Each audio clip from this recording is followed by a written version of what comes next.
केदारनाथ यात्रा की शुरुआत हुए अभी 3-4 ही दिन हुए थे और फिर से आफत की बारिश केदार घाटी में शुरू हो गई, जिसके कारण केदारनाथ धाम सहित चारों धामों के जो यात्रा मार्ग है उन मार्गों पर कई जगहों पर भूस्खलन हुआ और सोनप्रयाग गौरीकुंड के बीच में एक बार फिर जहां पे पिछली बार बहुत ही बड़ा लैंडस्लाइड हुआ था वहां पर फिर से ऊपर से पत्थर और बोल्डर आने लगे। केदारनाथ धाम की यात्रा इसीलिए रोकी गई है ताकि जो यात्री है वो सुरक्षित रहें। केदारनाथ धाम के लिए जो श्रद्धालु पहुंचने वाले गौरीकुंड सोनप्रयाग में करीब 5-6 हजार श्रद्धालु रुके हुए हैं, जबकि प्रशासन लगातार ही यात्रियों से अपील कर रहा था कि आप 10 सितंबर के बाद ही यात्रा पर आए। उसके बावजूद भी बहुत सारे श्रद्धालु केदारनाथ धाम की यात्रा के लिए निकल पड़े और रास्तों में जहां तहां यात्री अभी फंसे हुए हैं। आप ये देखिए, चीरबासा में भी लैंडस्लाइड हुआ है जहां पर पिछले दिनों भी भारी मात्रा में लैंडस्लाइड हुआ था। रास्ते पूरी तरह अभी सही हुए ही नहीं थे कि फिर से एक बार जो बारिश है उसने अपना विकराल रूप से बारिश बहुत ही ज्यादा तेज मात्रा में होने लगी, जिससे आप सामने की ओर देख सकते हैं। यहाँ पर पहले भी लैंडस्लाइड हुआ था और अभी भी यहाँ पे बहुत ही भारी मात्रा में पत्थर बोल्डर आए और कई सारे यात्री जो यात्रा मार्ग है वहां पे फंसे हुए थे, जिन्हें एक एक करके वहां से निकाल दिया गया। हालांकि दोस्तों, पिछले दिनों जब बादल फटा था उस तरह की परिस्थितियां अभी यात्रा मार्ग पे नहीं है। अभी यात्रियों को जो है पूरी तरह से सुरक्षित, सभी श्रद्धालुओं को सुरक्षित बाहर निकालने का जो कार्य है वो पूरा हो चुका है। कोई भी यात्री यात्रा मार्ग पे नहीं है, क्योंकि पहले जो बादल फटा था वो ज्यादा मात्रा में फटा था और अभी जो रास्ते हैं ये रास्ते फिर से बन चुके हैं। तो अभी यात्रा फिलहाल बंद है और इसी कारण से यात्रा बंद है कि लैंडस्लाइड कब हो जाए पहाड़ों में इसका कोई भरोसा नहीं है।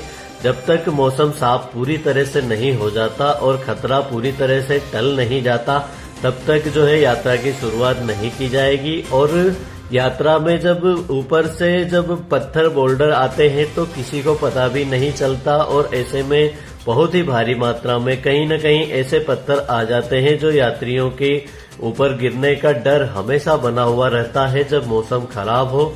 तो ऐसे समय में यात्रा को रोका जा रहा है। जितने भी श्रद्धालु यात्रा पर है सभी से निवेदन है कि कृपया शांति बनाए रखिए। जब मौसम ठीक हो जाएगा तब सभी श्रद्धालुओं को केदारनाथ धाम की यात्रा के लिए जाने दिया जाएगा।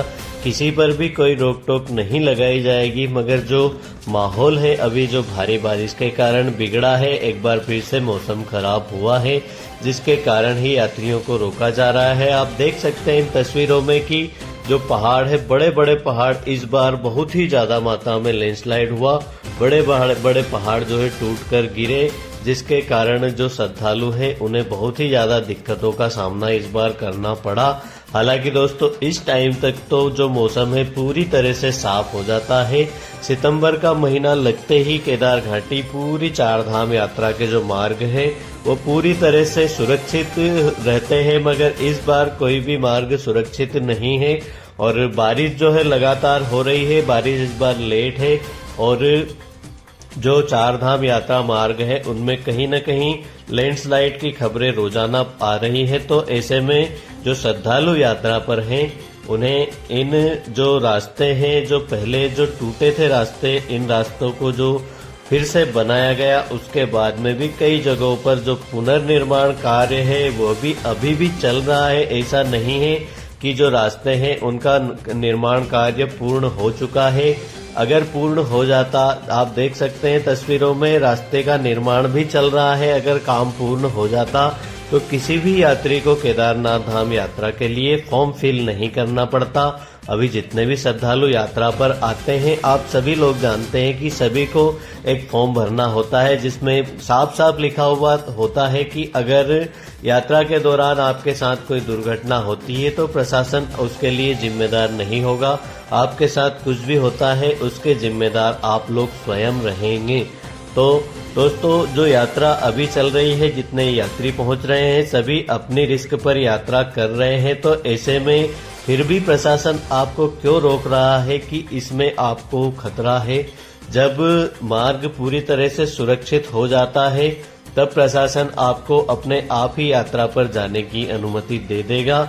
और आप सभी लोगों से मैं लगातार कहता हूं, अपनी हर वीडियो में कहता हूं कि जब तक मौसम पूरी तरह से साफ न हो तब तक आप घरों से न निकलिए। जब यात्रा पूरी तरह से चलने लगे, किसी फॉर्म की जरूरत न रहे, जितने भी श्रद्धालु जब नॉर्मल यात्रा चलती है उस प्रकार से श्रद्धालु यात्रा पर आने लगे, उसके बाद में आप घरों से निकलिए। मगर आप देखिए दोस्तों, फिर भी कितने सारे श्रद्धालु अभी यात्रा मार्गों पर हैं। सोनप्रयाग गौरीकुंड में करीब 6-7 हजार श्रद्धालु अभी रुके हुए हैं।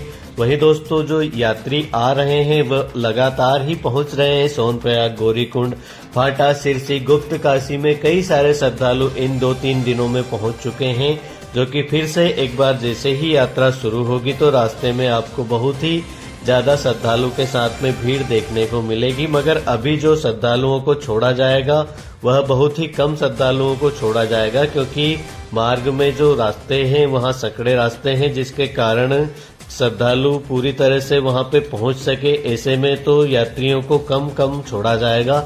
जब यात्रा शुरू हुई थी ऐसे समय में भी बहुत ही कम श्रद्धालुओं को छोड़ा जा रहा था। मगर केदारनाथ धाम में जो यात्रा है फिलहाल बंद है, और जैसे ही यात्रा शुरू होगी उसकी अपडेट हम आपको दे देंगे। फिलहाल जहां पर भी है सुरक्षित स्थानों पर रहें, और अगर अपने घरों में है तो अभी फिलहाल यात्रा पे न निकले। हर हर महादेव, जय बाबा केदार।